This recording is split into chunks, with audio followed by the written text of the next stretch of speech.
Hudson Taylor, in early years, The Growth of the Soul, Chapter 13, The Lord Will Provide. October through December 1852. A hospital at last. It was now the end of October 1852, 3 years almost from the December day that had brought Hudson Taylor his definite call to China. Ever since that time he had had medical study in view as the best preparation he could make for future usefulness. With little help and in spite of many obstacles he had persevered, making considerable progress with the practical side of his work. But now the broad highway lay open before him, the lectures, the wards, and all the advantages of a city hospital. Not that the London of those days, on its broad expanse of mile-end waste, was anything to compare with the noble institution that stands there now.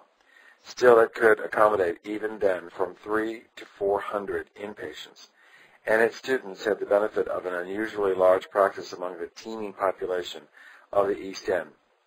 It was a new world indeed to the North Country lad, and one in which no little courage was needed to maintain the standing of a consistent Christian. But it is not so much with his outward experiences we are concerned during this period in London, as with the development of his inward life, the growth of both faith and faithfulness, amidst the circumstances of his providential way. That his temporal needs were met is manifest, for he was able to live on at Soho even after his little store of savings had been expended. I must not now attempt to detail, he wrote, the way in which the Lord was pleased, often to my surprise as well as my delight, to help me from time to time. Many answers to prayer were given that are not recorded, and from this point of view the winter was a rich one, although we have it on his own authority that his spiritual life was not as bright as it had been in Hull. But though there were less joy in the Lord, apparently, and less consciousness of his presence, the wonderful reality did not fail. Owing to heavy rains, the season was especially depressing. Much of the East End was flooding, with serious results for those who lived near the river or whose employment kept them in the damp, foggy streets. And Hudson Taylor, for a considerable part of every day, was amongst their number. Lodging at Soho for the sake of remaining with his cousin, he was fully 4 miles from the hospital in which most of his work was done. This meant a walk of at least 2 hours daily from Oxford Street to Whitechapel and back across the city to Oxford Street again. There was no tube or underground available. The only public conveyance was the old-fashioned omnibus with its 3-penny fare each way, a price that was quite prohibitive. So there was nothing for it but to walk. For the young medical student was economy and very strictly. How far this was necessary or desirable it is not for us to say. He was inexperienced as yet in a life of faith, and felt it a matter of conscience to deny himself everything that could be done without, partly with a view to helping others. To lessen expenses, he wrote, I share a room with a cousin 4 miles from the hospital, providing my own board, and after various experiments I found that the most economical way was to live most exclusively on brown bread and water. Thus I was able to make the means that God gave me last as long as possible. Some of my expenses I could not diminish, but my board was largely in my own control. A large 2-penny loaf of brown bread purchased daily on the long walk from the hospital furnished me with supper and breakfast, and on this diet, with a few apples for lunch, I managed to walk 8 or 9 miles a day, besides being a good deal on foot, attending the practice of the hospital. Remember, it was winter, the month of November, just the most cheerless time of all the year. Trudging home long after dark, how tempting the restaurants would look to a tired, hungry student who had had no dinner for many a day. Did the baker guess, who sold that large 2-penny loaf of brown bread, why his customer always wanted to have it cut in half? Only half could be taken that night for supper. The remainder had to suffice for the morrow, and experience had proven how very hard it was to make such division impartially. When at first he tried it for himself, supper had so much the advantage of breakfast that the lad often went hungry the following day. The baker, however, was disinterested and laid him under obligation by settling the question on the spot. Brown bread, apples, and water at a cost of 3 pence a day, a diet worthy of a Bedouin Arab, minus the fragrant coffee and more suited to his tranquil surroundings. But for a delicate lad amidst the stress and strains of London life, it left much to be desired. And all the while it was the greatness of the inward way that told upon him most. Hunger and weariness of body were of little moment compared with the longing of his soul. It was the end in view that meant so much, China in its unutterable need, and what he could do to meet it. God in his purposes of blessing to be apprehended only by faith and prayer. Meanwhile, he was getting on well with his work in the hospital. No, he wrote in reply to his mother's inquiries, my health does not suffer. On the contrary, everyone says how well I look, and some even that I am getting fat. Though this, I believe, can only be perceived by rather a brilliant imagination. The walks do not fatigue me as they did at first, but the profane conversation of some of the students is utterly sickening, and I need all your prayers. How precious the assurance, having loved his own which were in the world, he loved them unto the end. He never forgets, he never tires. The future, as you say, is all in his hands, and where else would we wish it? Yet even as he wrote the words, he was in a position that might well have given rise to an anxiety, and was entering on a period of trial more severe than any he had previously known. As a background to this experience with which the year terminated, and of which he wrote as follows, precious indeed was the assurance, he never forgets, he never tires. One incident I cannot but refer to, that took place about this time. The husband of my former landlady in Hull was chief officer of a ship and sailed from London, and by reaching his half-pay monthly and remitting it to her, I was able to save her the cost of a commission. This I had been doing for 2 or 3 months, when she wrote requesting that I would obtain the next payment as early as possible, as her rent was almost due, and she depended upon the sum to meet it. The request came at an inconvenient time. I was working hard for an examination, in the hope of obtaining a scholarship, which would be of service to me, and I felt that I could ill afford the time to go during the busiest time of the day to the city to procure the money. I had sufficiency of my own in hand to enable me to send the required sum, and to make the remittance thereof, purposing as soon as the examination was over to go and draw the regular allowance with which to refund myself. Before the time of the examination, the medical school was closed for a day on account of the funeral of the Duke of Wellington, and I had an opportunity of going at once to the office, which was situated in a street off Cheapside, and applying for the amount due. To my surprise and dismay, the clerk told me that he could not pay it, as the officer in question had run away from his ship and gone to the gold diggings. Well, I remarked, that is very inconvenient for me, as I have already advanced the money, and I know his wife will have no means of repaying him. The clerk said he was very sorry, but could, of course, only act according to orders. So there was no help for me in that direction. A little more time and thought, however, brought the comforting conclusion to my mind that as I was depending on the Lord for everything, and his means were not limited, it was a small matter to be brought a little sooner or later into the position of needing fresh supplies from him. So the joy and peace were not long interrupted. Very soon after this, possibly the same evening, while sewing together some sheets of paper on which to take notes of lecture, I accidentally pricked the first finger of my right hand, and in a few moments forgot all about it. The next day at the hospital, I continued dissecting as before. The body was that of a person who had died of fever, and was more than usually disagreeable and dangerous. I need scarcely say that those of us who were at work upon it dissected with special care, knowing that the slightest scratch might cost our lives. Before the morning was far advanced, I began to feel weary, and while going through the surgical wards at noon, was obliged to run out, being suddenly very sick, a most unusual circumstance with me, as I took but little food, and nothing that could disagree with me. After feeling faint for some time, a draught of cold water revived me, and I was able to rejoin the students. I became more and more unwell. However, during the afternoon lecture on surgery, found it impossible to hold the pencil and continue taking notes. By the time the next lecture was over, my whole arm and right side were full of pain, and I was both looking and feeling very ill.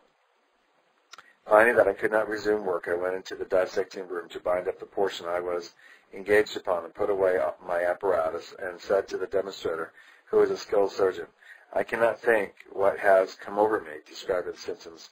Well, he said, what has happened is clear enough.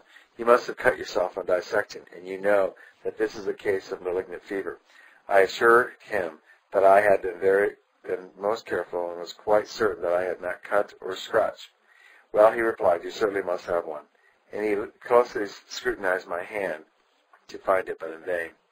All at once it occurred to me that I had pricked my finger the night before, and I asked him if it was possible that a prick from a needle at that time could have been still unclosed. His opinion was that this was probably the cause of the trouble, and he advised me to get a hansom and drive home as fast as I could and manage my affairs forthwith. For he said, "You are a dead man." My first thought was one of sorrow that I could not go to China, but very soon came the feeling, unless I am greatly mistaken, I have work to do in China and shall not die. I was glad, however, to take the opportunity of speaking to my medical friend, who was a confirmed skeptic, of the joy that the prospect of soon being with my master gave me, telling him at the same time that I did not think I should die, as, unless I were much mistaken, I had work to do in China, and if so, however severe the struggle, I must be brought through. "That is all very well," he answered, "but get a hansom and drive home as fast as you can. You have no time to lose, for you will soon be incapable of winding up your affairs." I smiled a little at the idea of driving home in a hansom, for by this time my means were too exhausted to allow of such a proceeding, and I set out to walk the distance if possible. Before long, however, my strength gave way, and I felt it was no use to attempt to reach home by walking. Availing myself of an omnibus from Whitechapel Church to Follington Street, and another from Farrington Street onwards, I reached in great suffering the neighborhood of Soho Square, behind which I lived. On going into the house, I got some hot water from the servant, and charging her very earnestly, literally as a dying man, to accept eternal life as a gift of God through Jesus Christ, I bathed my hand and lanced a finger, hoping to let out some of the poisoned blood. The pain was very severe. I fainted away, and was so long unconscious that when I came to myself, I found I had been carried to bed. An uncle of mine who lived near at hand had come in and sent for his own medical man, an assistant surgeon at the Westminster Hospital. I assured my uncle that medical help would be of no service to me, and that I did not wish to go to the expense involved. He quieted me on this score, however, saying that he had sent for his own doctor and that the bill would be charged to himself. When the surgeon came and learned all particulars, he said, "Well, if you have been living moderately, you may pull through. But if you have been going in for beer and that sort of thing, there is no manner of chance for you." I thought that if sober living was to do anything, few could have a better chance, as little but bread and water had been my diet for a good while past. I told him how I had lived, and found that it helped me to study. But now, he said, you must keep up your strength, for it is going to be a pretty hard struggle. And he ordered me a bottle of port wine every day and as many chops as I could consume. Again I smiled inwardly, having no means for the purchase of such luxuries. This difficulty, however, was also met by my kind uncle, who sent me at once all the things that was necessary. I was much concerned, notwithstanding the agony I suffered, that my dear parents should not be made acquainted with my state. Thought and prayer have satisfied me that I was not going to die, but that there was indeed a work for me to do in China. If my dear parents should come up and find me in this condition, I must lose the opportunity of seeing how God was going to work for me now that my money was almost come to an end. So after prayer for guidance, I obtained a promise from my uncle and cousin not to write to my parents, but to leave me to communicate with them myself. I felt it a very distinct answer to prayer when they gave me this promise, and I took care to defer all communications with Barnsley until the worst was over. At home they knew that I was working hard for an examination and did not wonder at my silence. Days and nights of suffering passed slowly by, but at length, after several weeks, I was sufficiently restored to leave my room. And then I learned that 2 men, though not from the London hospital, who had had dissection wounds at the same time as myself, had both succumbed, while I was spared in answer to prayer to work for God in China. One day the doctor coming in found me on the sofa and was surprised to learn that with assistance I had walked downstairs. Now, he said, the best thing you can do is to get off to the country as soon as you feel equal to the journey. You must rusticate until you have recovered a fair amount of your strength, for if you begin your work too soon, the consequences may be very serious. When he had left, as I lay there exhausted in the couch, I just told the Lord all about it, and that I was refraining from making my circumstances known to those who would delight to meet my need, in order that my faith might be strengthened by receiving help from himself in answer to prayer alone. What was I to do? And I waited for his answer. It seemed to me as if he were directing my mind to the conclusion to go again to the shipping office and inquire about the wages I had been unable to draw. I reminded the Lord that I could not afford to take conveyancy, and that it did not seem at all likely that I should succeed in getting the money, and I asked whether this impulse were not a mere clutching at a straw, some mental process of my own rather than his guidance and teaching. After prayer, however, and renewed waiting upon God, I was confirmed in my belief that he himself was directing me to go to the office. The next question was, how am I to go? I had to seek help in coming downstairs, and the place was at least 2 miles away. The assurance was brought vividly home to me that whatever I asked of God in the name of Christ would be done, that the Father might be glorified in the Son, that what I had to do was to seek strength for the long walk, to receive it by faith and set out upon it. Unhesitatingly, I told the Lord that I was quite willing to take the walk if he would give the strength. I asked in the name of Christ that the strength might immediately be given, and sending the servant up to my room for my hat and stick, I set out, not to attempt to walk, but to walk to Cheapside. Although undoubtedly strengthened by faith, I never took so much interest in shop windows as I did upon that journey. At every second or third shop, I was glad to lean again a little against the plate glass and to take the time to examine the contents of the window before passing on. It needed a special effort of faith when I got to the bottom of Farlington Street to attempt the toilsome ascent of Snow Hill. But there was no Holborn Viaduct in those days, and it had to be done. God did wonderfully help me, and in due time I reached Cheapside, turned into the by-street in which the office was found, and sat much exhausted on the steps leading to the first floor, which was my designation. I felt my position to be a little peculiar, sitting there on the steps, so evidently spent, and the gentleman who rushed up and downstairs looked at me with an inquiring gaze. After a little rest, however, and a future season of prayer, I succeeded in climbing the staircase, and to my comfort found in the office the clerk with whom I had hitherto dealt in the matter. Seeing me looking pale and exhausted, he kindly inquired as to my health, and I told him that I had had a serious illness, and was ordered to the country, but thought it well to call first to make further inquiry, lest there should have been any mistake about the mate having run off to the gold diggings. "Oh," he said, "I am so glad you have come, for it turned out that it was an able seaman of the same name that ran away. The mate is still on board. The ship has just reached Gravesend and will be up very soon. I shall be glad to give you the half pay up to date, for doubtless it will reach his wife more safely through you. We all know what temptations beset the men when they arrive at home after a voyage." But before giving me the sum of money, he insisted on my coming inside and sharing his lunch.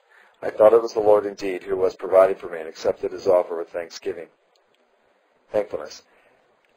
When I was refreshed and rested, he gave me a sheet of paper to write a few lines to his wife, telling her of the circumstances. On my way back, I procured in Cheapside a money order for the balance due to her, and posted it, and returning home again, felt myself now quite justified in taking an omnibus as far as it would serve me. Very much better the next morning, I made my way to the surgery of the doctor who had attended me, feeling that although my uncle was prepared to pay the bill, it was right for me now that I had money in hand to ask for the account myself. The kind surgeon refused to allow me as a medical student to pay anything for his attendance, but he had supplied me with quinidine, which he allowed me to pay for to the extent of 8 shillings. When that was settled, I saw that the sum left was just sufficient to take me home, and to my mind the whole thing seemed a wonderful interposition of God on my behalf. I knew that the surgeon was skeptical, and told him that I should very much like to speak to him freely, if I might do so without offense, that I felt that under God I owed my life to his care, and wished very earnestly that he himself might become a partaker of the same precious faith that I possessed. So I told him my reason for being in London and about my circumstances, and why I declined the help of both my father and the officers of the society, in connection with which it was probable that I should go to China. I told him of the recent providential dealings of God with me, and how apparently hopeless my position had been the day before, when he ordered me to go to the country unless I would reveal my need, which I had determined not to do.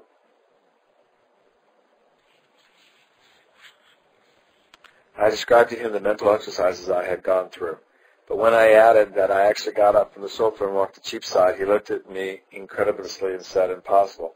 Why, I left you dying there more like a ghost than a man."